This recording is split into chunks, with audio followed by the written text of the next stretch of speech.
నవరసంబులుకు నాట్య మయూరియై మూల శబ్దంబుల మోక్షహంస.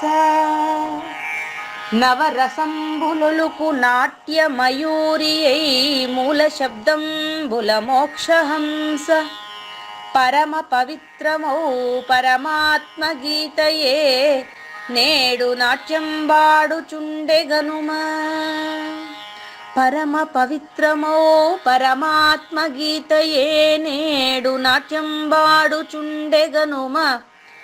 మునిరతనార్యులు మోదిల్లు శిష్యుండు, మునిరతనార్యులు మోదిల్లు శిష్యుండు సహజాచలుని కంఠ శబ్దరీతి. అజ్ఞానతిమిరంబులంతంబుజేయ అనాదిబోధను వినుము ఆర్యులార. అజ్ఞానతిమిరంబులంతంబుజేయ అనాదిబోధను వినుము ఆర్యులార. వినుము ఆర్యులార. తెలిపే జ్ఞానేశ్వరుల్ గీతన్ దివ్య రీతి. తెలిపే జ్ఞానేశ్వరుల్ గీతన్ దివ్య రీతి. ఆణిముత్యమీ గ్రంథము అచలులార. ఆణిముత్యమీ గ్రంథము అచలులార. ఆదరించిరి గీతను అచల ఋషులు గురుని వాక్కుగా గ్రహించి గురుతుగనుడు. ఆదరించిరి గీతను అచల ఋషులు గురుని వాక్కుగా గ్రహించి గురుతుగనుడు. హరి ఓ శ్రీ గురుభ్యో నమః. ఓం నమో భగవతే వాసుదేవాయ. ఓం నమో నారాయణాయ. ఓం నమః శివాయ. ఓం నమః శివాయ.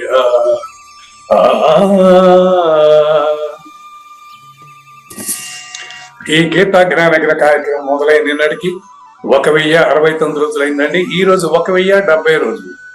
ఈ గీతా జ్ఞానయజ్ఞ కార్యక్రమం సంకల్పించి నిర్వహిస్తున్న శ్రీ విద్యాసాగర్ గురువు గారికి, శ్రీ వెంకటేశ్వర గురువు గారికి శ్రోతలందరి తరఫున ధన్యవాదాలు, వందనాలు.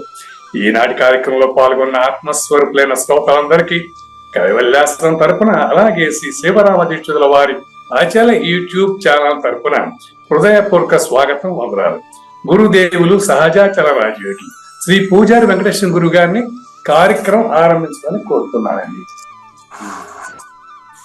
సర్వము గురువుమయము, సర్వము గురువుమయము. భవరోగ వైద్యుడతడని తెలియుము, సకల విద్యల నిలయము. దక్షిణామూర్తి అతడని తెలియుము. మూగవాణి మాటను, ఈ మూగవాణి మాటను శ్రోతలు కోటలు దాటింతురు. గురు కృపా సిద్ధితోనే నేనెంత ఆనందముందినాను.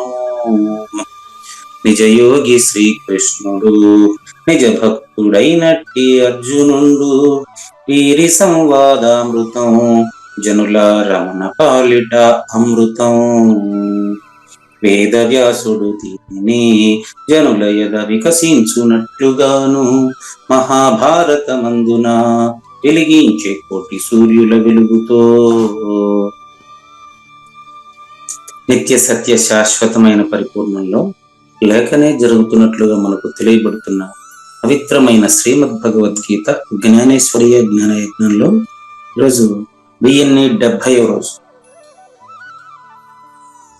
అంటే క్రీస్తు శకం 2024 ఫిబ్రవరి 7వ తేదీన మనం అనన్య భక్తుడే అచల పరిపూర్ణుడు అని తెలుసుకుంటున్న సమయంలో శ్రీమద్ భగవద్గీత 18వ అధ్యాయంలో అంతకంటే ముందుగా ప్రతిరోజులాగే శ్రీకృష్ణ దేశికేంద్రుల 1070వ రోజున 196వ కంద పద్యంతో శ్రోతలందరికీ సాదర స్వాగత సుమాంజలి. శ్రీ గురుభ్యో నమః. శ్రీమద్భాగవత కృష్ణదేశిక ప్రభులు రచించిన 292 కందార్థ దరువులు సంపూర్ణంగా జ్ఞానయజ్ఞంలో రోజుకొకటి చొప్పున వ్యాఖ్యానించబడిన విషయం శ్రోతలకు విదితమే. ఈ కందార్థ దరువులను రచించిన 19 సంవత్సరాల వరకు అవి ముద్రణకు నోచుకోలేదని, వాటిలోని నిగూఢ భావాలను మరింత స్పష్టం చేస్తూ రచయిత క్షరాక్షరోపాధి ద్వయదోషరహిత పరమతత్వ కందములు 261 రచించారని, తదుపరి సద్గురు శుభాశీస్సులతో ఈ రెండూ కలిపి ఒకే పుస్తకంగా ముద్రించారని పెద్దలు చెప్పగా విన్నాం. పుస్తకం ఇప్పుడు మన భక్తులతో చాలా మంది దగ్గర ఉంది. ఈ కంద పద్యాలు భగవద్గీతకు ఉత్తర గీత వలె సద్గురు భక్తులకు కందార్థ దరువులలోని ఎన్నో సమస్యలకు సమాధానమై విలసిల్లుతోంది. ఎంతో ఉపయోగకరమైనటువంటి ఈ కంద పద్యాలను రోజుకు ఒక్కొక్కటి చొప్పున వివరించాలని అడిగిన ప్రత్యక్ష శ్రోతల కోరిక మేరకు జ్ఞానయజ్ఞంలో శ్రీకృష్ణ పరమాత్మ సందేశానికి ముందే ప్రతిరోజు కృష్ణ ప్రభువుల దర్శనం మహద్భాగ్యంగా భావిస్తూ ముందుకు వెళదామా? కనక సుమగంధవాసన తనకు వనగాదలచి షట్పదము కొనదటులన్ వినదు లేని అహమె బ్రహ్మంచని పల్కే నృతతి నిల్వనని ఈ బోధన్. గొప్ప సూచన చేశారండి. ఈ విషయ సూచనని చిలువల పలువులుగా ఎంతో మంది ఎన్నో రకాలుగా వ్యాఖ్యానం చేసి ఉన్నారు. కంద పద్యం నంబరు 196 కనక సుమగంధ వాసన అనేటటువంటి ఈ యొక్క కంద పద్యానికి ఒక 20-25 మంది మీరు వ్యాఖ్యాతాలను చూసినట్లయితే ఎవరెవరు యాంకరింగ్ వాళ్ళది. అయితే ఒకరిది మరొకరికి సరిపోవడం లేదు. కనక సుమగ ఇక్కడ తెలుగు పదాలే కదా, దీనికి ఎవరికి ఇష్టం వచ్చినట్టు వాళ్ళు రాసుకున్న పుస్తకాలు ప్రింట్ వేసుకుని అమ్మేస్తున్నారు, అది కొనేస్తున్నారు, చాలా మంది ఇంట్లో పెట్టుకుంటా ఉన్నారు. కానీ క్రీస్తు శకం 2024 వరకు కూడా కృష్ణ ప్రభు తర్వాత దీనికి సరైన సూచన అందించేటువంటి వ్యాఖ్య నాకైతే ఇంతవరకు కనపడలేదు. మీకు ఏమైనా కనిపిస్తే మళ్ళీ నాకు పోస్ట్ చేయండి. కనక సుమ గంధ వాసన తనకు వనగా,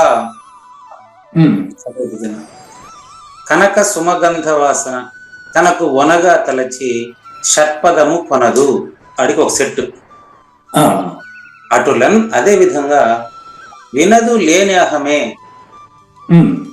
లేని ఎరుక అనేది ఉన్న పరిపూర్ణాన్ని గురించి చెప్తే ఏందో వినదు లేని అహమే. ఎందుకంటే బ్రహ్మంచు అని పలికే తాను బ్రహ్మనని భ్రాంతి చెంది ఉన్నాడు. ఎట్లా భ్రాంతి చెంది ఉన్నాడు? తాను బ్రహ్మను అంటే ఆ పదానికి సరైన అర్థం తెలియక సృష్టికర్త తానేనని, పరిపూర్ణుడు తానేనని, ఆ రెండు ద్వయం కదా అది. సృష్టికర్త తానని, పరిపూర్ణుడు తాననేటువంటి ఒక భ్రాంతిలో ఉండేటువంటి వాడు ఈ పరిపూర్ణ ప్రబోధ వినలేడు అని ఇక్కడ సూచన. బ్రహ్మంచు అని పలికే నృతతి మానవ సమూహము. అరే ఇది నేను లేకుండా పోయే మార్గమా, ఇది నాకు అవసరం లేదండి అని కొంతమంది వెళ్ళిపోతారు. బాగా గమనించండి. ఇక్కడ పద్యాన్ని పదాభిజన చేసి చదివానే తప్ప ఇంతవరకు కూడా మీకు నేను దాని సరైనటువంటి అన్వయక్రమం చెప్పలేదని నాకే తెలిసిపోతా ఉంది. ప్రతిదానికి అర్థం గమనించండి. మనం సద్గురు కృష్ణ ప్రభు నేరుగా వచ్చి చెబుతున్నట్టుగా భావిద్దాం. మనం వచ్చి ఆ పదాలకి ఏం అర్థం వస్తుందో అది నాకు కూడా తెలియదండి. నా చేత మీకు ఇప్పుడు చెప్పబడుతుంది అంతే. అది చెప్పబడేటప్పుడు మీరు నేను ఒకే చోట ఉండాలి. దాన్ని గురు శిష్య అన్యోన్య దర్శనం అంటారండి. మీరు గురువు గారు, నేను శిష్యుడు గారు, లేకపోతే నేను గురువు గారు మీరు శిష్యుడు గారు, ఏదైనా పెట్టండి. మన ఇద్దరం కలిసి ఒకదాన్ని దర్శించేటప్పుడు ఇద్దరు ఒకే రూట్ లో ప్రయాణం చేస్తేనే మన ఇద్దరికి ఉపయోగం ఉంటది. మీరు అడిగే ప్రశ్నకు నేను వేరే ఆన్సర్ చెప్పకూడదు, నేను చెప్పేటువంటి సమాధానానికి మీరు ఇచ్చేటువంటి ప్రశ్న దానికి అనుకూలంగా లేకుండా వేరే ఉండకూడదు.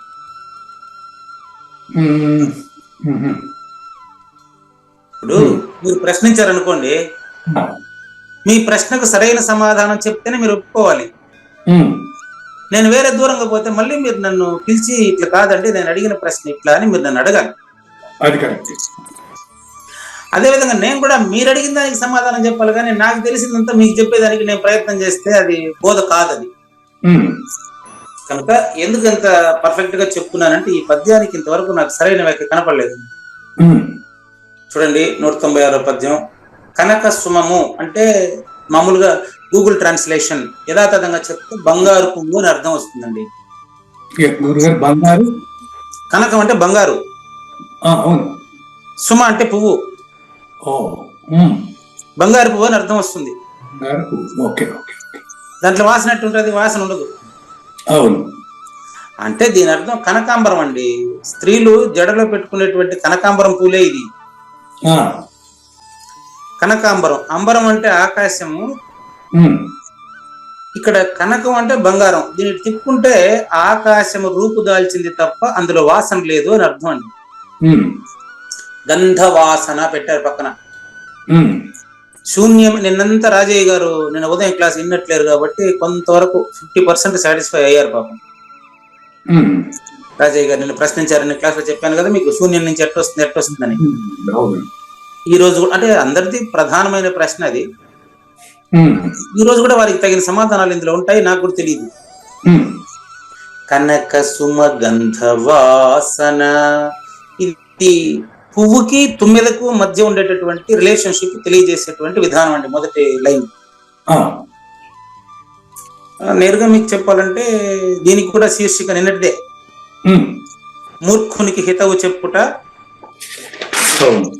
చెవిటికి శంఖమూదుట. అదే మొన్న రావణాసురుడు తర్వాత దుర్యోధనుడు ముందు చెప్పాను కదా, అట్లాంటిది ఇది. దీనికి శిక్ష కూడా అట్టే వస్తుంది. మూర్ఖునికి హితవు చెప్పుట, చెవిటికి శంఖమూదుటే. ఆ విధంగా తుమ్మెద అనేది, తుమ్మెదకు మనకు చూడండి వాసనకి ప్రతిరూపంగా తుమ్మెదను అన్ని పురాణాల్లో చిత్రీకరించి ఉన్నారు. పువ్వులోని సువాసనకి తుమ్మెద వెళ్ళి అందులో ఇరుక్కుంటుందట. ఆ మత్తులో ఇరుక్కొని, అది తామర పువ్వులో ఇరుక్కొని సాయంత్రం అయితే పువ్వు ముడుచుకుంటా ఉంటాడు, దాని నుంచి బయట రాదంటే వాసనకి బాగా అడిక్ట్ అయింది. అది ఎంతగా అడిక్ట్ అయిందంటే మరణాన్ని కొని తెచ్చుకునేటంతగా అడిక్ట్ అయింది. మనిషి కూడా జనన మరణాల్లో ఉండే ప్రక్రియలకు ఇష్టపడ్డాడే తప్ప పరిపూర్ణ బోధ వినేదానికి వీడికి ఇష్టం ఉండడం లేదు. ఇందులో ప్రధానమైన సూచన ఇదేనండి. చూసుకోండి, కనక స్వమము అంటే కనకాంబరం పూలు. చూసారా మీరు కనకాంబరం పూలు? చూశానండి. పుడుపూడి నాగేశ్వరరావు గారికి ఇప్పుడు టెలిగ్రామ్ చేశాను, వాట్సాప్ చేశాను. వీలుంటే ఆయన ప్రదర్శన చేయవచ్చు. ఇక్కడ వారు ఉన్నారో, ఇప్పుడు సౌమ్య ఉన్నారో తెలియదు నాకు. వాట్సాప్ చేస్తాను నేను, ఉంటే ఆయన ప్రజెంట్ చేయొచ్చు. చూసుకోండి. లేకపోయినా మీకు అందరికి తెలుసు కదా కనకాంబరం పూలు. ఈ పువ్వులు వాసన ఉండదు, నెంబర్ 1 మెయిన్ వాసన ఉండదు. అయినా దీన్ని స్త్రీలందరూ ఇష్టపడతారు.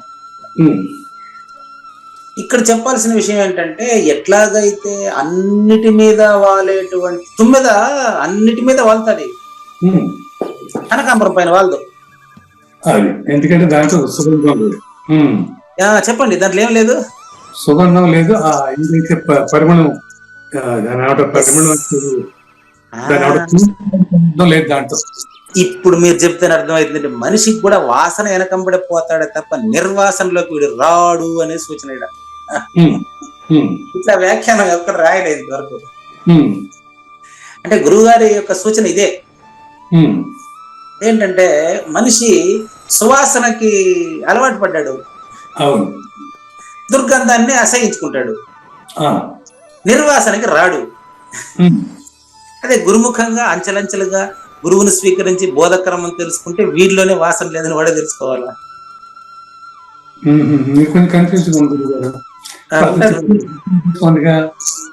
కన్ఫ్యూజన్ ఉంటుంది మరి.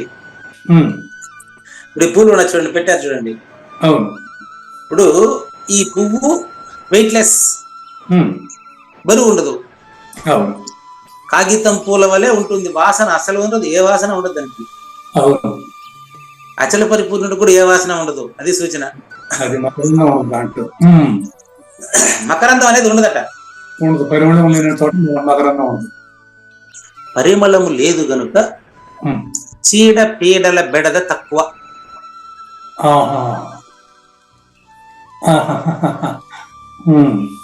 పరిమళము లేదు గనుక చీడ పీడల బాధ తక్కువ. దీని సాగు సులభము. ఈ యొక్క కనకాంబరం పువ్వు పైన తుమ్మెద వాలడానికి, ఇక్కడ మీకు మళ్ళీ పద్యాన్ని విడిచి బయట పోయినాను, పూల వ్యాపారం అనుకునేది ఇది. ఇప్పుడు కనకాంబరం పువ్వు యొక్క వాసన తనకు ఎవరికి, అది చెప్పండి, ఎవరికి, ఎవరిని గురించి మాట్లాడుతున్నాం ఇక్కడ? చూసేవాడికి. ఇక్కడ చూడండి, ఇక్కడ చూడండి, షట్పదం పద్యం చూడండి. ఎప్పుడు మనం గురువాక్యాన్ని వదిలి బయటకు పోకూడదు. చూసి అది కరెక్టే మీరు అన్నది. ఇక్కడ ఉదాహరణ చూడండి. షట్పదము, పదము అంటే పాదము, కాళ్ళు. షట్పదము అంటే 6 కాళ్ళు కలిగినటువంటిది తుమ్మెద అని అర్థం అండి. తలచి, ఏం తలచింది? తనకు వనగా తలచి. వన అంటే తనకి ఇతరమైంది అది. ఎరుకకు వేరైనది పరిపూర్ణము. పరిపూర్ణములో ఎరుక లేదు. నిన్న మనంతా ట్రాన్సాక్షన్ జరిగింది, వాట్సాప్ లో ఇది హల్చల్ చేసింది. తనకు అంటే తుమ్మెదకి. ఇక్కడ నిజంగా మనకు ఇది గైడ్ అంటానే, ఈ పద్యం మనకు ఒక వరం లాంటిదండి సూచనకి.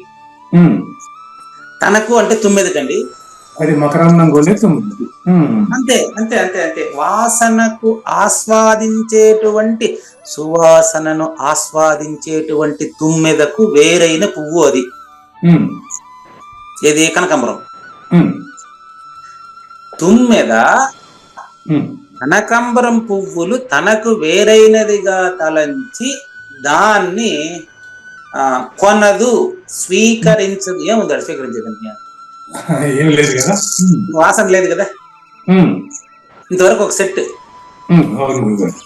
దాన్ని ఎందుకు చెప్పారు అంటే, వాసనతో కూడింది తుమ్మెద, జనన మరణ వాసనతో కూడి ఉండేవాడు జీవి. సూచన ఇది ఆడ. ఇట్లా వ్యాఖ్యానం ఎవరు రాసినట్టు నేను చూడలేదబ్బా. ఏదో మీ ప్రశ్నల వల్ల ఇట్లా వ్యాఖ్యానం చేయడానికి మనకు అలవాటు అయినట్టుంది తప్ప, ఇక్కడ చాలా క్లియర్ గా సూచించారు కృష్ణప్రభు. మనిషి జనన మరణముల వాసనకు, నేను నాది అనేటటువంటి ఒక బంధానికి అలవాటు పడిపోయి ఉన్నందున అచల పరిపూర్ణం తెలుసుకుంటే నాకేంటి? నిన్నంతా పాపం రాజయ్య గారు ఇదే ప్రశ్న. అచల, మీరు కూడా చాలా సార్లు వేశారు ఈ ప్రశ్న. అచల పరిపూర్ణం తెలుసుకుంటే నాకేం ప్రయోజనం అండి, నాకేం ప్రయోజనం అండి? అందులో నువ్వు ప్రయోజనం లేదయ్యా. అచల పరిపూర్ణం తెలుసుకుంటే నాకేం ప్రయోజనం? ఇప్పుడు ఇతని మీద అదే అడుగుతుంది. ఏమని? అవును, పువ్వు దగ్గరికి పోతే నాకు తేనె కావాలి గాని తేనె లేని పువ్వు నాకెందుకైతే? తుమ్మెదవాలని పువ్వేది, మిన్సారే మిన్సారే, ఆహ్వాన సినిమాల పాట.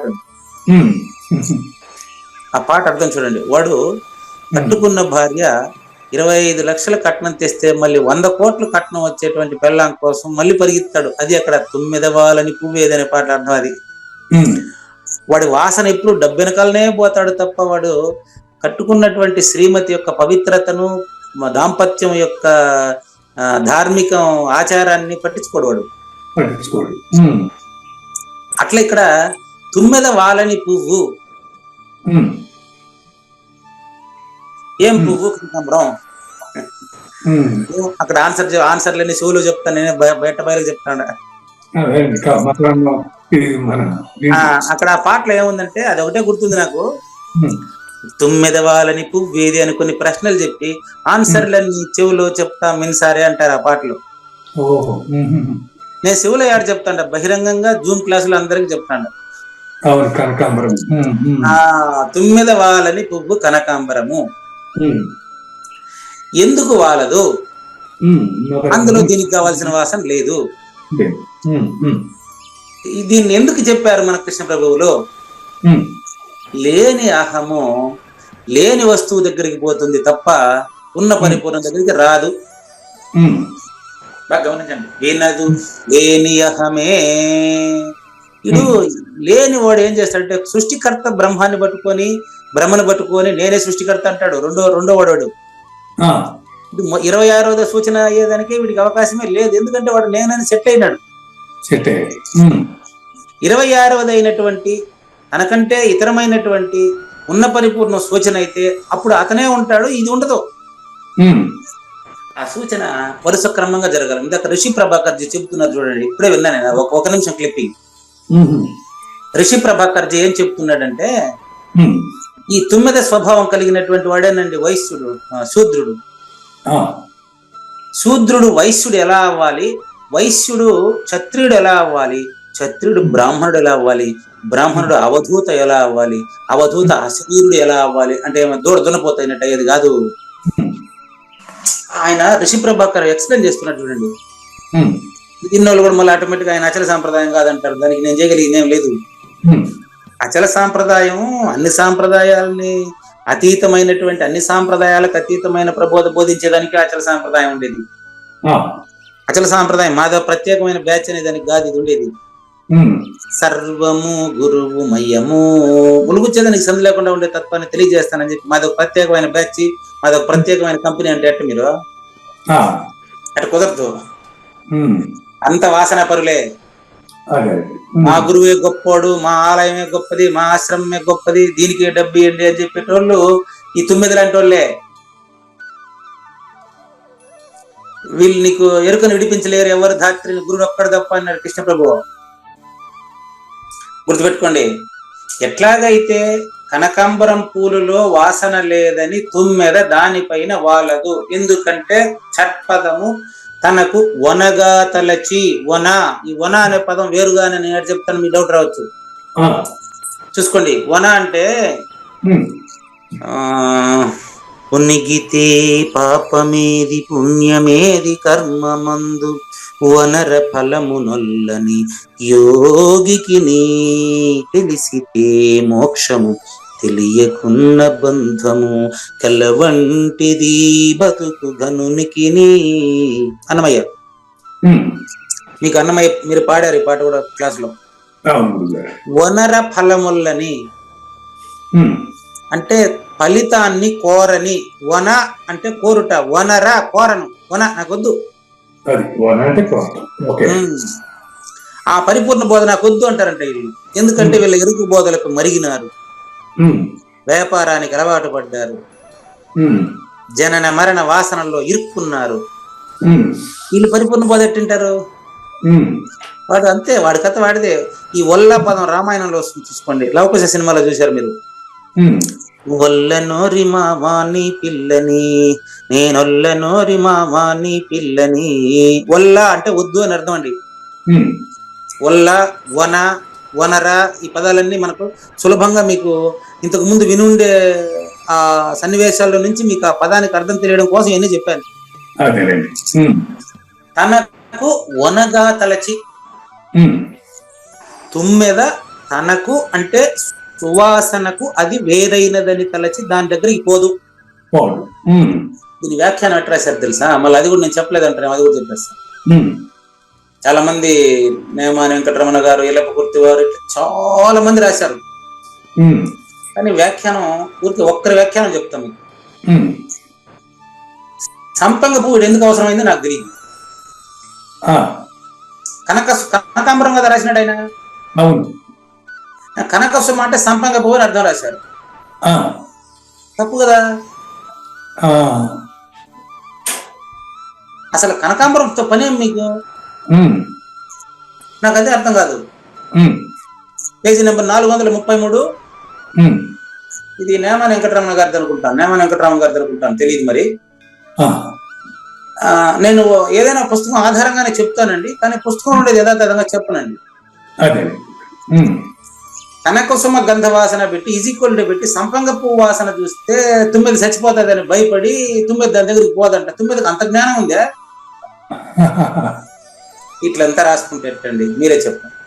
ఇంకొకటి, సంపంగ పువ్వుని బంగారు పుష్పం అని పేరు ఉందంట, నిజమేనా? నేను వినలేదబ్బా. తెలియదండి. నాకు కూడా తెలియదండి. తెలియదని చెప్పడమే మన పని, మనకి తెలిస్తే తెలుసు అని చెప్తాం. సంపంగ పువ్వు మీద వాళ్తే తుమ్మెద చచ్చిపోతాదని చెప్పి దాని మీద వాలేటువంటి తుమ్మెద సంపంగి పువ్వు మీద వాళ్ళ అన్ని పువ్వుల మీద వాళ్తుంది, సంపంగి పువ్వు మీద వాళ్ళదంట. అక్కడ వాసన వచ్చినా కూడా సంపంగి పువ్వు మీద వాళ్తే చచ్చిపోవడం ఏంది, నాకు అది తెలియదు. అసలు సంపంగి పువ్వు గురించి ఎవరు అడిగినారండి ఇక్కడ మిమ్మల్ని? కనక సుమ గంధవాసన గురువు గారు చెప్పింది. దీనికి సంపంగి పువ్వు పెట్టి వ్యాఖ్యానం రాస్తే దాన్ని చదివేటోళ్ళు వాళ్ళు కొన్ని చదివేటోళ్ళకన్నా బుద్ధి ఉండక్కర్లేదా? నాకన్నా ఉండక్కర్లేదా? ఇది కొంచెం కాదు కదండి, ఎన్నో లక్షల మంది, కోట్ల మంది దీన్ని చూస్తూ వింటున్నారు కదా ఈ వ్యాఖ్యానాన్ని. పుస్తకాలు చలామణి అయిపోతున్నాయి కదా, పుస్తకాల వ్యాపారం సాగిపోతుంది. ప్రతి ఎక్కడైనా పూజ జరిగితే బయట పుస్తకాల షాప్ ఉంటుంది, చూసుకోండి. కీ చైన్లు, వాళ్ళ బొమ్మలు అది పెట్టి పెద్ద పెద్ద హంగామాలు చేసి పుస్తకాలు అమ్మేస్తూ ఉంటారు. అన్ని పుస్తకాలు ఇదే రాసి ఉంటారు. ఏమని కనకాంబరం పువ్వుకి సంపంగ పువ్వు వ్యాఖ్యానం చెప్పండి, ఇట్లా కుదరదండి. అంటే ఈ వ్యాఖ్యానం ఏమంటారు, నేను వాళ్ళతో వ్యతిరేకించలేదు కానీ ఏకీభవించేదానికి కుదరదండి. కనుక ఇంతవరకు గొప్ప సూచన ఇది. రేపు నుంచి హద్దులు చెప్తారు, హితవాక్యాలు చెప్తారు గురుగారు. కనక సుమము అంటే కనకాంబరం పువ్వు. తుమ్మెద తనకంటే వేరైనది గనుక దానిని తీసుకోదు. తుమ్మెద కనకాంబరం పూల పైన వాలదు. ఎందుకు ఈ మాట చెప్తున్నారంటే, ఎరుకకు అలవాటు పడినటువంటి జనాభా నాకేంటి ప్రయోజనం అని ఉండే ప్రతి ఒక్కడు కూడా పరిపూర్ణ బోధ వినలేడు. దాని క్లారిటీ అది. ఇది కూడా మూర్ఖుడికి హితవి చెప్పుంటే చెవిటికి శంఖం మొదట శీర్షిక పెట్టుకోవచ్చు కదా, అంతేనండి. అది కాబట్టి కనకాంబరం పూలు వాసన లేని కారణంగా దాని దగ్గరికి తుమ్మెద రాదు. అదేలాగా నేను బ్రహ్మమై ఉండాను, నేను పరిపూర్ణుడై ఉండాను అనేటటువంటి ఎరుక మాటలు నిజంగా వాడు పరిపూర్ణుడై ఉండేటటువంటి చెప్పాల్సిన అవసరం లేదండి అని బోధించేటటువంటి నృతతి ఈ జనాభాకి, ఈ యొక్క ఎరుకకు మరిగినటువంటి జనానికి అచల పరిపూర్ణ ప్రబోధ ఆతకదు. ఇదంతా కూడా పాపం నిన్న రాజయ్య గారు 70 పైన ఉంటుందండి వయస్సు వారికి. ఇప్పటికి 5-6 గురువుల దగ్గర విచారించారట. మరి అటువంటి 5-6 గురువుల దగ్గర విచారించినటువంటి వ్యక్తి నా దగ్గర అంతసేపు విచారించారు అంటే వారి నుంచి నేను ఏదో 4 మాటలు నేర్చుకున్నట్టే కదండి. అది మీరు ముందు చెప్పారు కదా, ఆకాశం రూపు దాల్చింది అని. వెరీ గుడ్, బాగా గుర్తు చేశారు. ఆకాశము శూన్యం కదండి, ఆకాశం రూపు దాల్చిందే కదండి కనకాంబరం పువ్వు. ఆకాశం రూపులు దాల్చిన కనకాంబరం పువ్వు నుంచి ఎటువంటి వాసన రాదు. అదే విధంగా ఎంత కరెక్ట్ గుర్తు చేశారండి.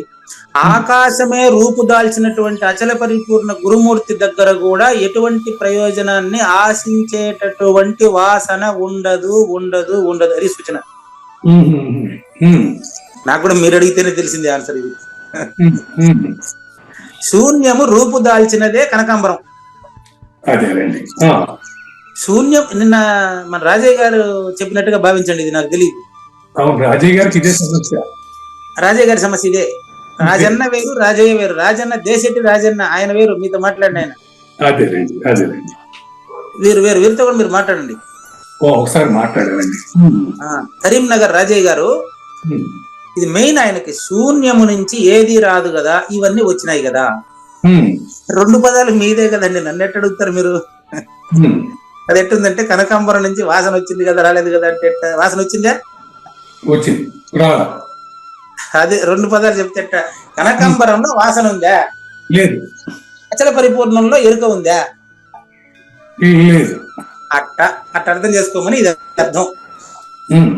మళ్ళీ చూడండి, శూన్యమే రూపు దాల్చినట్టు తెలియబడతా ఉండేది తెలియబడే వాడికి తప్ప, పంచతన్మాత్రల స్వభావం ఉండేటువంటి వాడికి తప్ప అచల పరిపూర్ణానికి కాదు.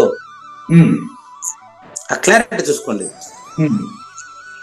ఎరుక ఎరుగుతున్న వాడిది, ఆలోచన ఆలోచన. ఇది యోగ వాసిష్టం అంతా, నిర్వాణ ప్రకరణం అంతా ఇదే సూచన అండి.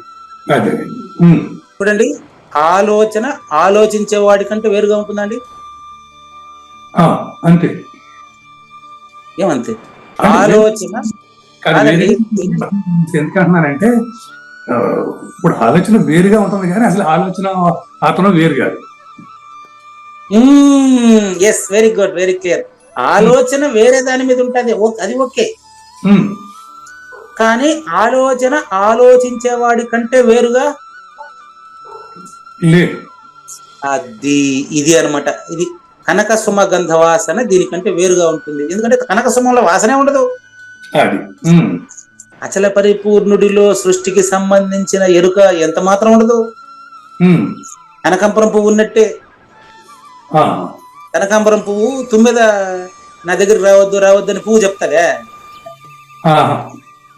ఇది పోదాడికి. అట్లా వాసన కలిగినటువంటి వాళ్ళు నిర్వాసకుడి దగ్గరికి రారు. ఎవరు వస్తారు చెప్పండి? ఇప్పుడు ఇంతసేపు కార్వేట నగరంలో ఒక ఆశ్రమం కట్టి ఉంటే ఇవరకు పెద్ద కలెక్షన్ అయ్యి పెద్ద సంస్థ అయ్యి అదేదో పెద్దన్న పెట్టినాడు అనంతపురంలో ఒక ఆయన ఆశ్రమం, రైతు సిద్ధాంత భగవద్గీత కంపెనీ ఒకటి, ఇట్లాంటిది ఏదైనా పెట్టుంటే ఈ వరకు మొత్తం ఎంతో అయ్యేది. నా దగ్గర దూరం వస్తారు చెప్పండి? అవధూత ఆశ్రమంలో వాళ్ళు, అవధూత పీఠంలో ఉండేటువంటి వాళ్ళు, కేంద్రపీఠంలో ఉండేటువంటి వాళ్ళు ఏదైనా పనిగా వస్తే ఇక్కడికి చూసిపోదామని తప్ప పూజారి వెంకటేశ్వర దగ్గరికి ఎవరిని వస్తారా చెప్పండి? ఎవరు రారు. ఎందుకంటే పూజారి దగ్గర ఏమి రాదు.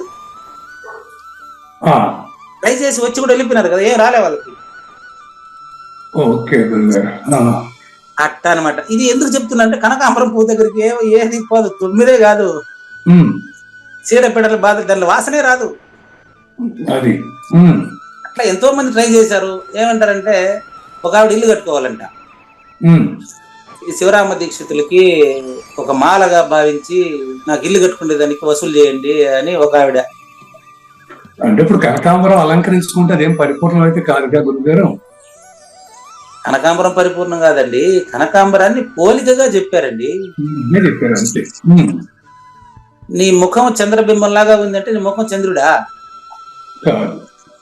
పోలిక అంతేనండి. అట్లా ఒక్కొక్కరు ఒక్కొక్క రకంగా ట్రై చేశారు. పూజారి వెంకటేశ్వర దగ్గర ఎలాంటి ఆర్థిక ప్రయోజనాలు లేవని తెలిసిన తర్వాత నా దగ్గరికి ఎవరు రారు, వచ్చి ట్రై చేసి వెళ్ళిపోయినారు. నన్ను ఎవరు ప్రోత్సహించరు ఇప్పుడు. అట్లా కనకాంబరం పువ్వు దగ్గరికి తొమ్మిది రాదు, అచల పరిపూర్ణుడి దగ్గరికి ఎరుకను పోగొట్టుకునేవాడు వస్తాడే తప్ప ఏదైనా ప్రయోజనం ఆశించేవాడు రాడు. కాబట్టి అచల పరిపూర్ణం వల్ల ఏం ప్రయోజనం కాదు, అచల పరిపూర్ణమే ప్రయోజనం. నువ్వు పరిపూర్ణుడిని తెలియటే ప్రయోజనం. అంతేగాని దానికి ప్రత్యేకంగా ప్రయోజనం కోరేవాడు దానికంటే వేరైన వాడని అర్థం. లేని ఎరుకవు అని అర్థం. దీనికి మరి ఉనికి ఏంటంటారు? ఏమండి? వైవిధ్యాన్ని కలిగినటువంటి కనకాంబరము, సువాసన లేనటువంటిది, అలాగే నేను, ఇది కూడా ఓ రకరకాల నేనులు ఉన్నాయి దీంట్లో, వీటికి ఉనికి ఏంటంటారు? రెండు పదాలు చెప్పారండి. వైవిధ్యము అనే పదం ప్రత్యేకత అని అర్థం అండి. అవును. కనకాంబరానికి ఎలాంటి ప్రత్యేకత ఉండదు, అది సహజంగా ఉంటుంది. కాబట్టి దాంట్లో వైవిధ్యం అనే ప్రశ్నే లేదు, ఆ సమస్య లేదు. కనకాంబరం పూలను ఉదాహరణగా చెప్పారు. అదేనండి, కనకాంబరం లాగా జీవించమని మనకు హితవు పలుకుతున్నారు. నీ దగ్గరికి ఏదైనా ప్రయోజనం ఆశించి ఎవరైనా వస్తున్నారు అంటే నువ్వు కూడా వాళ్ళ దగ్గర ఏదైనా ప్రయోజనం ఆశించే వాళ్ళు మాత్రమే నిన్ను చేరుతారు. నువ్వు అచల పరిపూర్ణుడిగా ప్రవర్తిస్తూ ఉంటే అటువంటి వాళ్ళు చేరుతారు, నీకు సమస్య ఉండదు. ఓకే, ఇక్కడ కనకాంబరం మారదు, నేను మారుతుంది కదా. మీరు కనకాంబరాన్ని వదలడం లేదా? చూసేది. మీరు కనకాంబరాన్ని ఎందుకు పట్టుకున్నారు గురుగారు? కనకాంబరాన్ని మీరు ఎందుకు పట్టుకున్నారు? అది ఉదాహరణగా చెప్పినప్పుడు అది మార్పు లేనిది, అది దానికి ఏం పెద్ద మార్పు కానీ నేననేది మారుతూ ఉంది కదా. ఈ బోధ యాక్సెప్ట్ చేయటం, యాక్సెప్ట్ చేయకపోవటం, దూరంగా ఉండటం, ఇవన్నీ ఉంటాయి కదా గురుగారు. ఇవన్నీ దేనికైతే ఉందో దానికి కనకాంబరంలో చెప్పిన పోలిక ఉదాహరణ అర్థం కాలేదు. అది అర్థం కావాలంటే ఇందాక రిషి ప్రభాకర్ చెప్పారు చూడండి, ఆ విధంగా క్రమం ఉండాలి. క్రమం ఉండాలి. ఏంటా క్రమము? వివేకము, వైరాగ్యము, సమాధి షట్క సంపత్తి, ముముక్షత్వము, ఇట్లా సాధన సంపదతో వరుసగా వెళ్ళి ఒక గురువుని ఆశ్రయించి, సాజన్మ సాకార సద్గురుమూర్తిని ఆశ్రయించి ఆయన ఇంట వెంట ఉండి ఆయనకు సేవ చేస్తే, ఏమన్నా ఆయన కరుణిస్తే అప్పుడు మనం ఏదైనా మనకు తెలుసుకునే వీలుంది. ఆ తర్వాత ఆ వరుస ఉందన్నమాట. అప్పుడు మీరే అదేం తెలుస్తుంది. అంతే తప్ప కేవలం మనం ఈ యొక్క జ్ఞాన యజ్ఞంలో ఉండే క్లాస్ ద్వారానే మనం ఏదైనా పొందేస్తాము అనేది అంత కరెక్ట్ కాదు. కానీ మారుతున్న ఎరుక పరిపూర్ణం కాదుగా. మరి అవుతుందని ఎప్పుడు చెప్పాను? కానీ ఇప్పుడు ఎలాగంటే ఒక పరిపూర్ణుడు మామూలుగా ఒక అజ్ఞాని జ్ఞానం పొందాడంటే ఏదో మార్పు జరుగుతాయండి. మార్పు జరిగితే పరిపూర్ణాన్ని గుర్తిస్తున్నాడు అంటే అక్కడ ఆ మార్పు పరిపూర్ణాన్ని కరెక్ట్ అయి ఉన్నట్టుగా కాదండి. ఏ మార్పు జరగనిదే పరిపూర్ణం. మరి నేను మారకుండా ఉండాలంటారా? మీరు మారడం లేదు, మారినట్లు మీరు భావించి మాట్లాడుతున్నారు. మీరు మారినట్లు, మారాల్సింది ఉన్నట్లు ఏదో మాట్లాడుతున్నారు తప్ప మార్పు లేనటువంటిదే నువ్వు. నీ నిజ రూపం అచలము.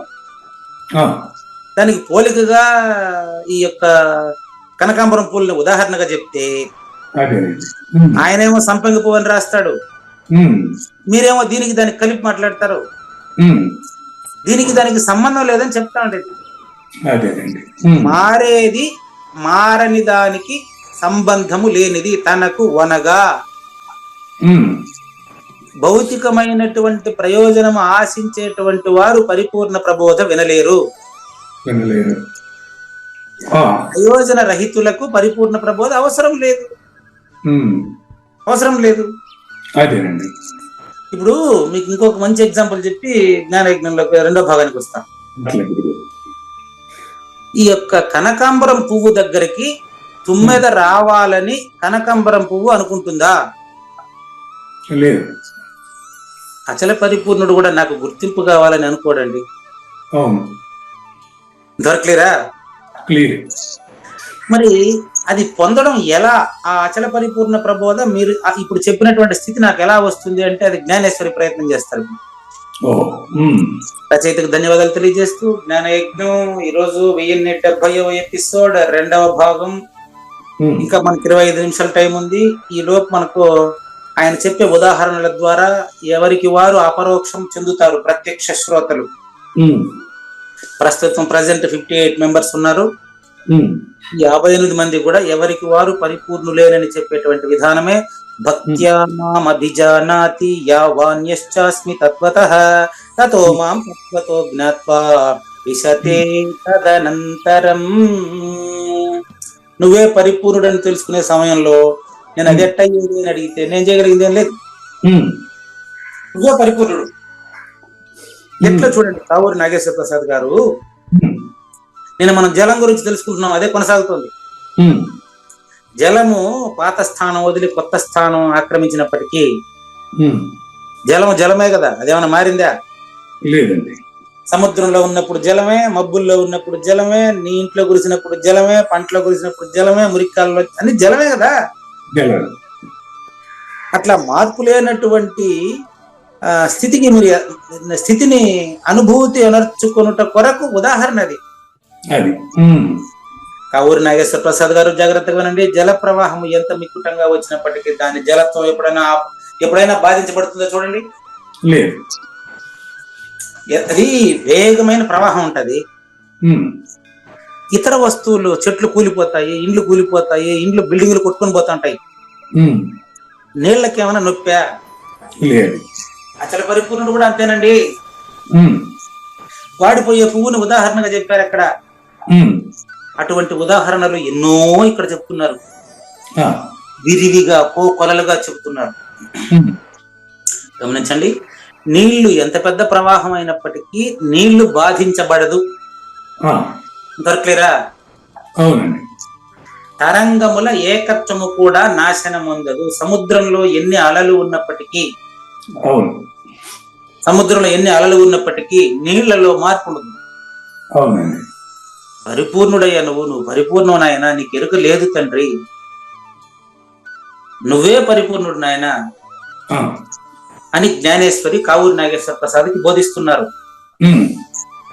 మరి మీకు బోధించే ఆయన కూడా పరిపూర్ణుడే కదా. అంటే పరిపూర్ణ అంటే జ్ఞానం అన్నట్ట అజ్ఞానం అన్నట్ట గురుగారు? రెండు ఇరుకగా అంటే పరిపూర్ణుడు అంటే మీ దృష్టిలో రెండు ఉన్నాయా? ఆ, పరిపూర్ణుడికి జ్ఞానం అజ్ఞానం రెండు ఉన్నాయా మీ దృష్టిలో? ఉమ్. అబ్బే, జ్ఞానానికి అజ్ఞానానికి అతీతమైన పరిపూర్ణుడికి రెండు ఉండదండి, రెండోదే ఉండదండి. మరి తెలుసుకునేది అట్లా? తెలుసుకోవాల్సిన అవసరమే లేదండి. అది అట్లా గురుగారు? మీకంటే వేరైనది తెలుసుకోవాలండి. ఉమ్. చాలా మంచి ప్రశ్న. నేను రాజయ్య గారు ఇదే ప్రశ్న వేశారు. చూడండి, పరిపూర్ణాన్ని మీరు తెలుసుకోవాలా? ఆ, అంతే కదా. అంతే గురుగారు. పరిపూర్ణాన్ని నాగేశ్వర ప్రసాద్ తెలుసుకోవాలి కదా. అయ్యా మీకు ఆన్సర్ ఇస్తానండి, పర్వాలేదు. కాసేపు తర్వాతనే మీరు ఏమంటారు దాన్ని అన్మిట్ అవ్వండి. లేదు గురుగారు, కొంచెం దగ్గొచ్చు. పర్వాలేదు, దగ్గండి, ఏం ఇబ్బంది లేదు. ఉమ్. ఇప్పుడు దగ్గుకి దగ్గు నేర్పే వీలుందా? లేదు. లేదంటే ఎట్ట కుదురుతుందండి? ఇప్పుడు ఆ, దగ్గును నేర్చుకోవాల్సిన అవసరం ఉందా? ఆ ప్రక్రియలో ఏదో సిస్టమ్ అనేది ఆపరేట్ అవుతా ఉంది. ఏం ఆపరేట్ అవుతుంది చెప్పండి. ఇప్పుడు దగ్గు వచ్చినప్పుడు దాని మెకానిజం లోపల ఉన్న అశుద్ధాన్ని మలినాన్ని బయటికి పంపే క్రమంలో ఈ దగ్గు వస్తా ఉంది. అదంతా జరిగేది నాగేశ్వర ప్రసాద్కి. అవును. దగ్గులో ఏం జరుగుతుంది చెప్పండి. దగ్గులో జరిగేది మనం లోపల ఉన్న దాన్ని బయటికి పంపించే క్రమంలో జరుగుతుంది కదా గురుగారు, అంతకంటే వేరే ఉన్నది. అదంతా కూడా శరీరానికి నాగేశ్వర ప్రసాద్ అనే ద్వంద్వం అది. ఆ, దగ్గుకు నేను దగ్గు వస్తున్నానని దగ్గుకు తెలుసా? లేదు. దగ్గడానికి నాగేశ్వర ప్రసాద్ నేర్చుకోవాలి గాని దగ్గడానికి దగ్గు నేర్చుకోవాల్సి ఉందా? లేదు. మరి మీరు కొత్తగా పరిపూర్ణాన్ని తెలుసుకుంటానంటే ఎట్ట వీలవుతుందండి? మీరే పరిపూర్ణుడు చెప్తా ఉంటే. ఆ, నెక్స్ట్ ఇక్కడ చెప్పేది నీళ్లు ఉంది కదండి. అవును. నీళ్లకు తడి నేర్పేదానికి వీలవుతుందా? లేదు. ఎందుకని? అది తడే కదా, అందువలన. అందుకని మీరు పరిపూర్ణుడే కదా, ఉమ్.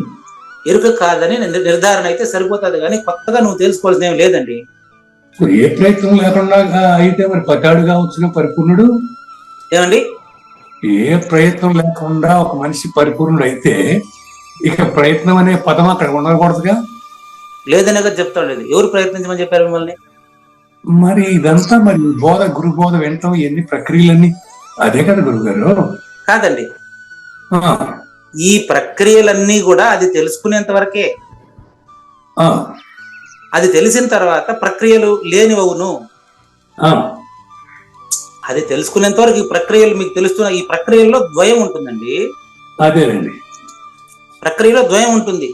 ఆ, ఇప్పుడు మినరల్ వాటర్ చేయాలనా? అవసరం లేదు. ఎందుకని? అది ఆల్రెడీ మినరల్ వాటర్. ఈ ప్రక్రియలన్నీ జరిగింది మినరల్ వాటర్ కోసం. మినరల్ వాటర్ అయిన తర్వాత మళ్ళీ దాన్ని శుద్ధి చేయాలనా? అవసరం లేదు. అట్లా మీరు ఈ ప్రక్రియల ద్వారా 1070 రోజులుగా మీరు పరిపూర్ణుడు అని నిర్ధారణ అయిపోయింది మాకు. మాకైపోయింది కావూరి నాగేశ్వర ప్రసాద్ పరిపూర్ణుడు అని. ఇప్పుడు మిమ్మల్ని పరిపూర్ణులు చేయాలంటే మేమేం చేయాలి చెప్పు?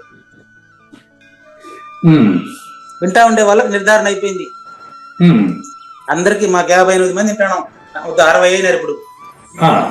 మా అందరికి కావూరి నాగేశ్వర ప్రసాద్ పరిపూర్ణుడు అని స్పష్టంగా తెలిసిపోయింది మాకు. ఇప్పుడు మిమ్మల్ని పరిపూర్ణం చేయాలంటే మేమేం చేయాలి చెప్పు? ఈ విధముగానే చదవండి, అదే చదువుతున్నానండి. ఈ విధముగానే అదో బ్రాకెట్ లో ఇన్వర్టర్ లో పెట్టి, నేను అనున్నది ఎంత మిక్కుటముగా విస్తరించినప్పటికీ అదంతా నాయందే ఇమిడిపోవచ్చుండును. నీళ్లు మినరల్ వాటర్ అయినప్పుడు కూడా నీళ్లే. అది మినరల్ వాటర్ ముందు నీళ్ళే, మినరల్ వాటర్ నీళ్ళే, తాగిన నీళ్ళే. నువ్వు ఎట్ట చేసినా ద్రవ రూపాన్ని దాని నుంచి మార్చలేవు. ఈ చేంజ్ గట్టిగా పడ్డారండి. మీరు చేంజ్ అయ్యేవారు కాదండి. ఉమ్, అసలు చేంజ్ అనే మాటే అచల పరిపూర్ణానికి సంబంధం లేని మాట అండి. ఆ, ఈ రాకపోకల ఎగుమతి దిగుమతి వలన అతడు నా యాత్రికుడే అగును, నన్ను పొందేదానికి నాలోనే తిరుగుతా ఉంటాడు. వాడు నేనే నన్ను తెలుసుకోలేకుండా ఉన్నాడండి. ఉమ్, ఉమ్, ఫర్ ఎగ్జాంపుల్ నీళ్లు ఫ్యాక్టరీ పెట్టినారు. ఇప్పుడు మా అన్న విస్పా వాటర్స్ పుత్తూరు కంప్లీట్ గా, పుత్తూరు మున్సిపల్ కంప్లీట్ గా మా అన్న సప్లై చేసేది నీళ్లు. ఉమ్, కానీ ఆయన పెట్టే నీళ్ళ ఫ్యాక్టరీకి ఉమ్, ఆయన పెట్టక ముందు నీళ్ళే, పెట్టిన తర్వాత నీళ్లు రకరకాల దారులలో ఎనికి ముందుకు వెళ్ళిపోతా ఉంది. నీళ్ళ స్వభావం ఏమైనా మారి, ద్రవ రూపాన్ని ఏమైనా మార్చాడు ఆయన? రూపాయలు ఎవరు మార్చలేదు.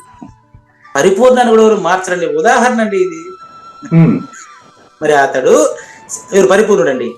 ఉమ్, స్వాభావిక, అతడు తన శరీరం యొక్క స్వాభావిక ధర్మమును అనుసరించి ఏ పనైనా చేయాలనుకుంటే కూడా ఉమ్, ఆ కర్మ నిమిత్తముగా కూడా నేనే అతనికి లభింతును.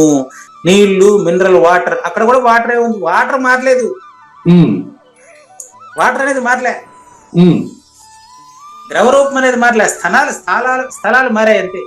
అంతే. ఉమ్, అది నీళ్ళే, ఇది అట్ట నువ్వు పరిపూర్ణుడు మారలేదు. మారినాననుకుని ఎరుకగా భ్రమించినటువంటి భ్రమ పోయింది అంతే. ఇప్పుడు మీకు ఆ, మిమ్మల్ని పరిపూర్ణం చేయాలంటే మేమేం చేయాలి చెప్పండి? ఏం చేయని అవసరం లేదు.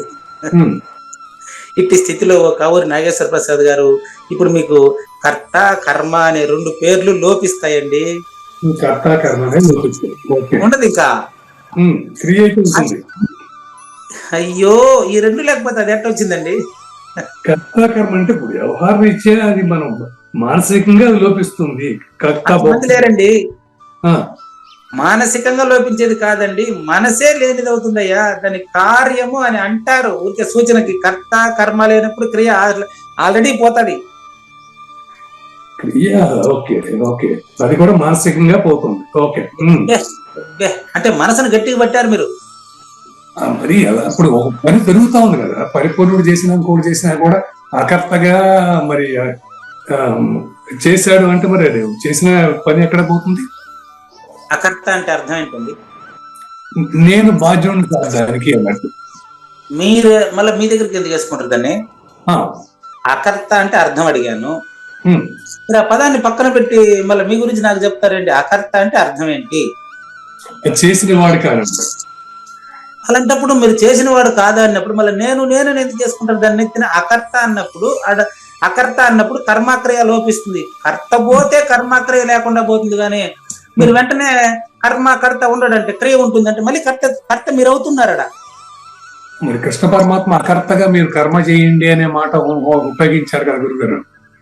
అవును, అకర్తగా మీరు కర్మ చేయండి అంటే మీరు కర్మకు బందీలు అవుతున్నారు. నన్ను అంటే అచల పరిపూర్ణమునండి.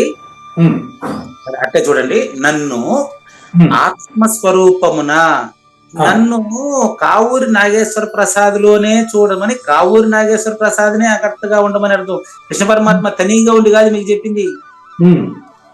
ఆత్మస్వరూపమున అంటే తనలోనే చూసి, అదో మీరే చదవండి, స్వయముగా నేనే అయిపోతాడు. స్వయంగా నేనే అయిపోతాను. ఓకే.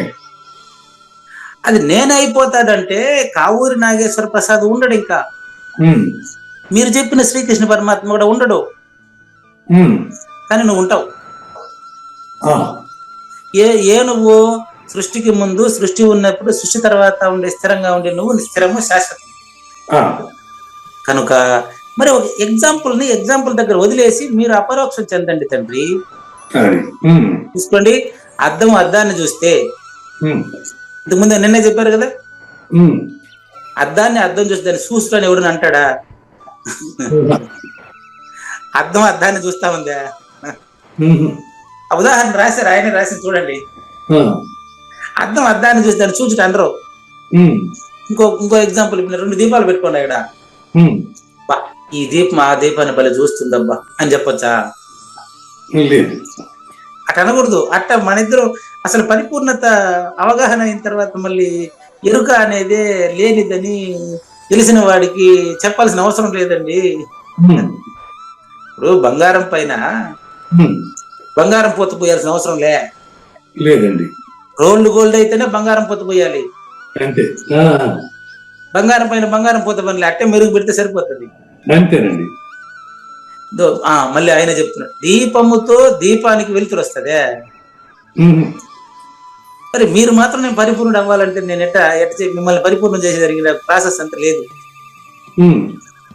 దీపమునకు దీపము వెలుతురు కనిపిస్తుందా? దానికి కూడా అంటారేంటండి? కాదండి. దీపమునకు దీపము వెలుతురుని మీరు చూపించాలా? అవసరం లేదు. అక్కడ చూసే ప్రక్రియ లేదు. ఇట్లా కర్మనైనటువంటి నేను ఆ కర్మనే నేను చేస్తే ఆ స్థితిలో అది ఏ రీతిగాను కర్మ కాదండి. కర్మే కర్మను చేస్తూ ఉంది. శరీరమే కర్మ, కర్మ శరీరం అంటారు. శరీరమే కర్మ, కర్మే కర్మను చేస్తా ఉంటే దాని కర్మని ఎట్టంటారు? అప్పుడు అక్కడ కర్త ఉండకపోయినప్పుడు, కర్మ అంటే కర్త ఉంటేనే కర్మ. కర్మను చేసేటప్పుడు దాన్ని ఇప్పుడు ఎడం చేతి పైన దోమను కొట్టుకుంటే దాన్ని నువ్వు కొట్టడం అంటారు. వేరే వాళ్ళు నిన్ను కొడితే అది కొట్టడం అంటారు. నువ్వు దోమ ఉంది పక్క టప్పని కొట్టావు, ఎవరైనా దోమను కొట్టినట్టు ఫీల్ అవుతావు తప్ప ఇంకొకరు మిమ్మల్ని కొట్టినట్టు ఫీల్ అవుతారా మీరు? అదే విధంగా కర్మ చేస్తూ ఉంటుంది. ఆ కర్మకి సంబంధం, అది నాకు ఏ సంబంధము లేదు. అంటే అచల పరిపూర్ణతకు ఏ సంబంధం లేదు. కర్మలు చేయబడుచున్నవైనప్పటికీ అతడు కర్మ చేస్తా ఉండాడనేటువంటి విషయం అక్కడ రాదు. ఎందుకంటే అతని స్థితి పరిపూర్ణ స్థితి. అతడు చేసేటువంటి కర్మ చేయని దానితో సమానమే అయినప్పుడు కర్తుంటాడు అంటే ఎట్ట క్రియ ఉంటుందంటే ఎట్ట కర్తుండడు. వాసనే లేనప్పుడు ఆ పువ్వు పైన వాలేదానికి పువ్వే రాదు, తుమ్మిదే రాదు ఆడికి. అలాంటప్పుడు ఎట్టుంటుందండి వాసన? లేకుండా ఎట్టుంటుందంటే పోయి పువ్వు చూడండి, తెలుస్తుంది. ఇట్లా అచల పరిపూర్ణుడై మీరు మెలిగి ప్రవర్తించి చూడండి. అప్పుడేమైతుంది? సమస్త కర్మలు మద్రూపమే అగుట వలన దాని ఫలము ఏమీ చేయకుండా, బాగా చూడండి, సమస్త కర్మలు మద్రూపమే అంటే గురువు రూపమే అయిందనుకో, గురు సూచన ప్రకారం మీరు పరిపూర్ణ మీరు తెలియబడ్డారనుకోండి, మీలో మీరే తెలియబడాలండి, నేను కాదండి. ఆ తెలియబడితే ఏం చేస్తుంది? ఏమీ చేయకుండా అవుతుంది. ఇప్పుడు ఈ క్లాసు గంట సేపు చెప్పినప్పటికీ దీనికి నేను చెప్తున్నాననే భావన లేకపోతే అది చెప్పినట్టు కాదు. ఇది నేను చెప్తున్నాను, దీనివల్ల నాకు పేరు కావాలా, దీనివల్ల నాకు డబ్బు కావాలా అంటే మాత్రమే కర్తృత్వం వస్తుంది. ఆ రెండు లేనప్పుడు దీనికి నేను చెప్పుట అవదు. శబ్దం మాటతో మాట్లాడుతూ ఉంటుంది అంతే. దీనిని నా నిజమైన భక్తి అంటారు. భక్త్యా మాం అభిజానాతి అన్నారు. జానాతి కాదు, అచల పరిపూర్ణము నీలోనైతే భక్త్యా మాం అభిజానాతి అనేది ఇంతవరకు అయింది. అంటే ఆ అర్థం లైన్కే ఇంతసేపు వ్యాఖ్యానం ఎన్ని రోజులైంది? 4 రోజులైంది. భక్త్యా మాం అభిజానాతి, అనన్య భక్తి చేత నన్ను నాలోనే నేనే తెలుసుకుంటున్నాను. అదే కౌర్ నాగేశ్వర ప్రసాద్ లో జరిగినటువంటి ప్రాసెస్. అది జరిగింది అనకూడదు దాన్ని. కాబట్టి ఓ కౌర్ నాగేశ్వర ప్రసాద్ గారు కర్మ చేయుట అనేటటువంటి, వచ్చేయండి అక్కడికి, వచ్చేసేయండి జ్ఞానేశ్వరి దగ్గరకు వచ్చేయండి. కర్మ చేయుట అనేటువంటి మార్గం నుంచి కూడా కర్మలు చేయకుండుటే మనకు స్పష్టంగా కనిపిస్తా ఉంది. ఈ దీని పూజ అంటారు, మహాపూజ అంటారు. మహాపూజతో అతడు నన్ను అర్చించును.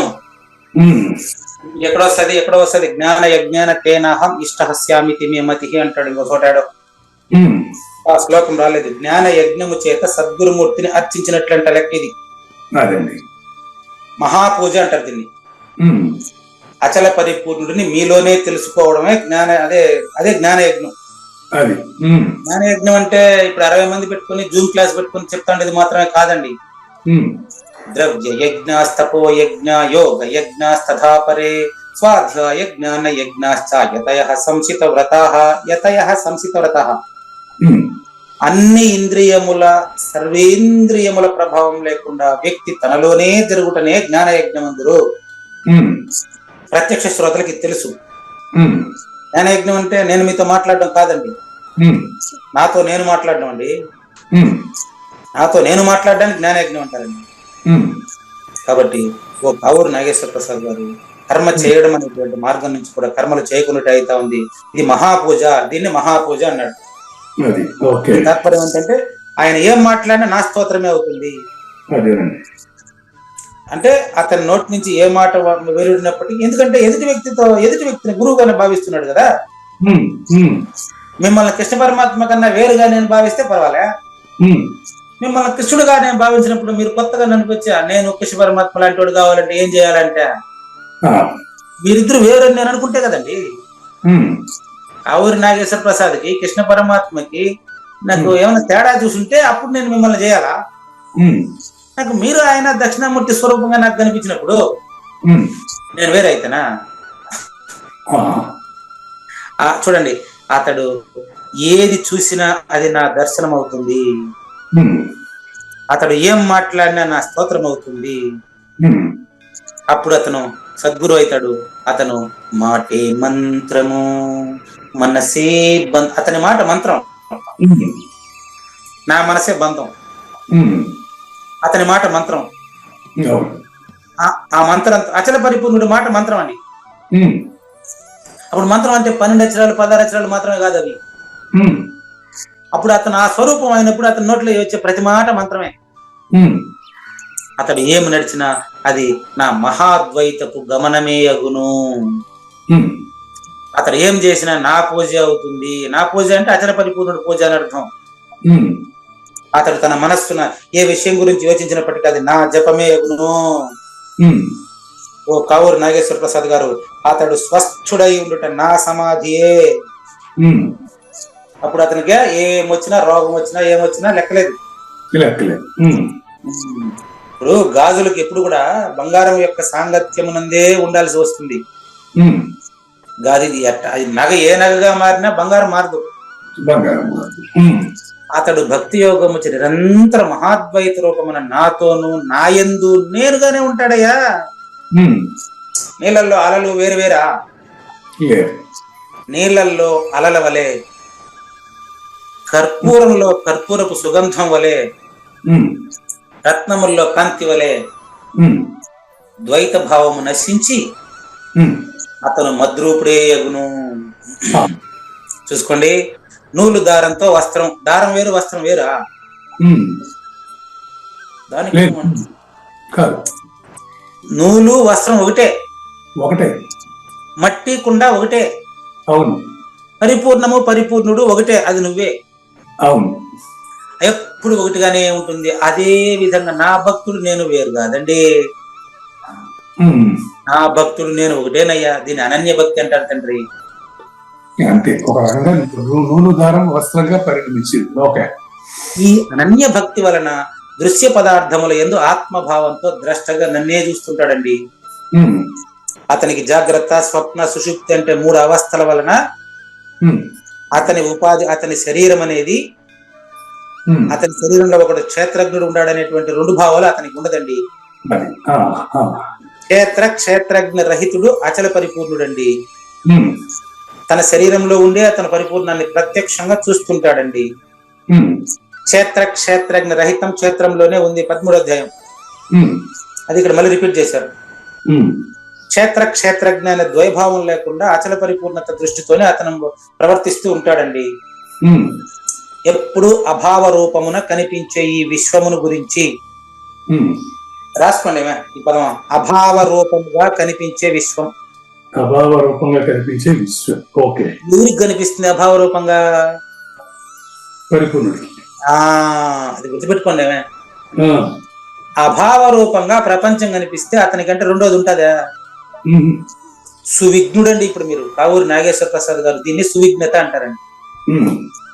సువిఘ్నుడు అయిన ఓ కావూరి నాగేశ్వర ప్రసాద్ గారు, అతనికి ఈ విశ్వమంతా ద్రష్టమగు నేనే. గురు మధ్య స్థితం విశ్వం, విశ్వమధ్య స్థితం గురుః, గురుర్విశ్వం నచార్నాస్తి, తస్మై శ్రీ గురవే నమః అంటే ఇది అర్థం. ఇట్లాంటి ప్రబోధతో కూడి ఉండేటువంటి క్షేత్రంలో, అతని శరీరంలో ఆ ఆత్మానుభవం అనే బొమ్మ నాట్యం ఆడుతుంటుంది. అతను పరిపూర్ణ ప్రబోధ బోధిస్తున్నాడు అంటే ఒక తోలు బొమ్మ ఆడినట్టు, ఒక సినిమా హీరో నాట్యం చేసినట్టు, హీరోనే కాదు, మీరు ఏదైనా తీసుకోండి, ఒక సినిమాలో ఒక బొమ్మ నాట్యం ఆడుతుందంటే అతనికి ఆ భావాల పట్ల కర్తృత్వం ఉంటదే లేదు. అదే విధంగా ఇట్లాంటి ప్రబోధ నిజంగా తను బోధకు అటాచ్ అయినటువంటి వాడు, ఆ విధంగా ఆలోచించగలిగిన వాడు, అది కేవలం సినిమాలో బొమ్మ లేకపోతే తోలు బొమ్మలాట్లో బొమ్మలాగా ఆ శరీరం ప్రవర్తిస్తుంటుంది తప్ప ఆ శరీరం పైన గాని తనకు భార్య బిడ్డలు ఆస్తి పాస్తి అన్నిటి పట్ల గాని అతనికి ఎలాంటి కర్తృత్వం ఉండదు. అటువంటి కావూరి నాగేశ్వర ప్రసాద్ గారిని పరిపూర్ణుడిగా భావించండి అని జ్ఞానేశ్వరి చెప్తా ఉంటే, మిమ్మల్ని కొత్తగా పరిపూర్ణం చేసేదానికి మేము ఏ ప్రయత్నం చేయని అవసరం లేదు, మీరు ఆల్రెడీ పరిపూర్ణుడి. లేనిది లేదు లేదు, ఉన్నది లేకపోవుట లేదయ్యా, ఈ గొప్ప మర్మమంతా నీ వలన తేటగా తెలిసెనయ్యా, పరిపూర్ణ భక్తుడైతే ఉన్నది ఉన్నట్లు తెలుసుకొనవా, తెలిసిన తక్షణంబే కావూరి తద్రూపము జందవా, శ్రీకృష్ణుని పలుకును సూటిగా తలపల మునిరత్నమే, శ్రీమించిన భావమై సద్గురువు చెప్పకనే చెప్పెను గదా. సద్గురు మంగళం అమ్మ కానండి. జయ మంగళం నిత్య శుభమంగళం, జయతు జయ మంగళం మహోత్సవ మంగళం, జయ మంగళం నిత్య శుభమంగళం, జయతు జయ మంగళం మహోత్సవ మంగళం. శ్రీమించున చలంబు సూచించినటువంటి దక్షిణామూర్తికి దండమిడుతూ, శ్రీమించున చలంబు సూచించినటువంటి దక్షిణామూర్తికి దండమిడుతూ, శ్రీ మహావిష్ణువు సూర్య భగవానుడు యాజ్ఞవల్కి జనక రాజఋషికి జయ మంగళం నిత్య శుభమంగళం, జయతు జయ మంగళం మహోత్సవ మంగళం. అయం వ్యర్థ బాహ్య కోపి నభవతి అనే సుఖయోగి సాంది పరుసుల వరుస, అయం వ్యర్థ బాహ్య కోపి నభవతి అనే సుఖయోగి సాంది పరుసుల వరుస, దీనినే శ్రీకృష్ణ పరమాత్మ వద్దనే ఎరిగరిగిన ఉద్ధవార్జునులకు జయ మంగళం నిత్య శుభమంగళం, జయతు జయ మంగళం మహోత్సవ మంగళం. శ్రీ అల్లమా ప్రభు బసవేశ్వరుండును బ్రహ్మానంద రామానంద స్వామి, శ్రీ అల్లమా ప్రభు బసవేశ్వరుండును బ్రహ్మానంద రామానంద స్వామి, నవరసాలు లిఖించు నాట్యమయూరిగా గీతను మలచిన జ్ఞానేశ్వరులకు జయ మంగళం నిత్య శుభమంగళం, జయతు జయ మంగళం మహోత్సవ మంగళం. కబీరు దాసుడు సహజానంద గురుడు రామావధూతయు రాజితముగా, కబీరు దాసుడు సహజానంద గురుడు రామావధూతయు రాజితముగా, అంబికా శివయోగి శ్రీవేమన నిరంజన వెంకయ్య తిరువెంగళార్యులకును జయ మంగళం నిత్య శుభమంగళం, జయతు జయ మంగళం మహోత్సవ మంగళం. శ్రీ బృహద్వాశిష్ట సిద్ధాంతమును చేసి జనన మరణ భ్రాంతి జడుపు బాపి, శ్రీ బృహద్వాశిష్ట సిద్ధాంతమును చేసి జనన మరణ భ్రాంతి జడుపు బాపి, అచల సాంప్రదాయమవనిలో నెలకొలిపి అందించినట్టి శివరాములకును జయ మంగళం నిత్య శుభమంగళం, జయతు జయ మంగళం మహోత్సవ మంగళం. మెప్పైన బోధల తిప్పలు బాపిన అప్పయ్య మంత్రియు అచల గురులు, మెప్పైన బోధల తిప్పలు బాపిన అప్పయ్య మంత్రియు అచల గురులు, పరశురామ సీతారామ స్వామి ప్రభులు నరసింహ యోగి గురువర్యులకును జయ మంగళం నిత్య శుభమంగళం, జయతు జయ మంగళం మహోత్సవ మంగళం. కంద కందార్థములనందించి బృందముకు రంది పాపిన కృష్ణ ప్రభువునకును కందార్థములనందించి బృందముకు రంది బాపిన కృష్ణ ప్రభువునకును పలుకులా కందనిది పరబయలు ఇది అని పలికిన ఫీల్కాన లక్ష్మణునకు జయమంగళం నిత్య శుభమంగళం జయతు జయమంగళం మహోత్సవమంగళం. ఫీల్కాన లక్ష్మణుల ప్రియ శిష్యవర్యుండు అవధూతయని పేరావనియందు ఫీల్కాన లక్ష్మణుల ప్రియ శిష్యవర్యుండు అవధూతయని పేరావనియందు పాఠాలు నేర్పించి పీఠాలు ఏర్పరచి శంఖబాపిన వెంకటేశ్వర అవధూతకు జయమంగళం నిత్య శుభమంగళం జయతు జయమంగళం మహోత్సవమంగళం. బట్టబయలున ఎరుక పుట్టనే లేదని బాలాజీ సింగు ఈ కీలు తెలిపే బట్టబయలున ఎరుక పుట్టనే లేదని బాలాజీ సింగు ఈ కీలు తెలిపే మూలమూలేనట్టే ఎరుకేమి లేదని తెలియజెప్పిన మునిరత్నమార్యులకును జయమంగళం నిత్య శుభమంగళం జయతు జయమంగళం మహోత్సవమంగళం.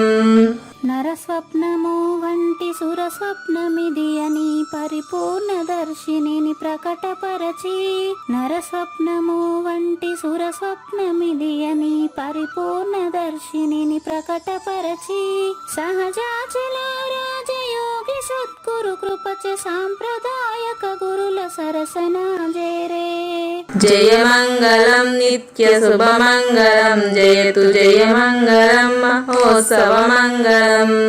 నిష్కల్మషానంద నిజ గురుని శిష్యుండు లింగమూర్తి లిపిని పొందుపరచి నిష్కల్మషానంద నిజ గురుని శిష్యుండు లింగమూర్తి లిపిని పొందుపరచి కార్వేటి నగరము పురవాసుడైనట్టి పూజారి వెంకటేశునకంకితం విధి జయమంగళం నిత్య శుభమంగళం జయతు జయమంగళం మహోత్సవమంగళం.